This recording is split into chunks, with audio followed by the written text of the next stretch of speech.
দেশের বিভিন্ন সীমান্ত দিয়ে ভারত ও বাংলাদেশের মধ্যে অবৈধভাবে অতিক্রম রোধে আরও নিরাপত্তা জোরদার করা হয়েছে। কঠোর নজরদারিও বাড়িয়েছে বর্ডার গার্ড বাংলাদেশ বিজিবি।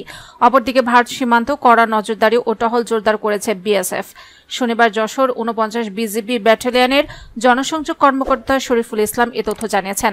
দেশে চলমান পরিস্থিতিতে সীমান্ত অতিক্রম রুখতে বিজিবিকে সর্বোচ্চ সতর্ক অবস্থায় রাখা হয়েছে জানিয়ে তিনি বলেন, সীমান্ত দিয়ে অতিক্রম রোধে বিজিবিকে 01769600682 এবং 01769620954 নম্বরে তথ্য দিয়ে সহায়তা করার আহ্বান জানানো হচ্ছে সবার কাছে।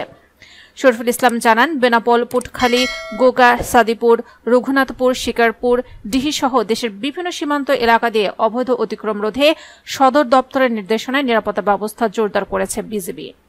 এদিকে সীমান্তের ইমিগ্রেশনের সন্দেহজনক যাত্রীদের যাতায়াতে গতিবিধি লক্ষ্য রাখছেন প্রশাসনের বিভিন্ন এজেন্সির সদস্যরা।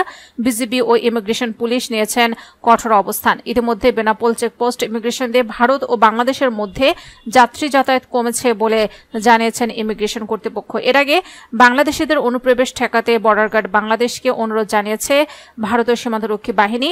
বাংলাদেশের ছাত্র জনতার আন্দোলনের মুখে শেখ হাসিনা সরকারের পতনের 1 মাসের মাথায় বিসিএফ এর পক্ষ থেকে এই অনুরোধ জানানো হলো।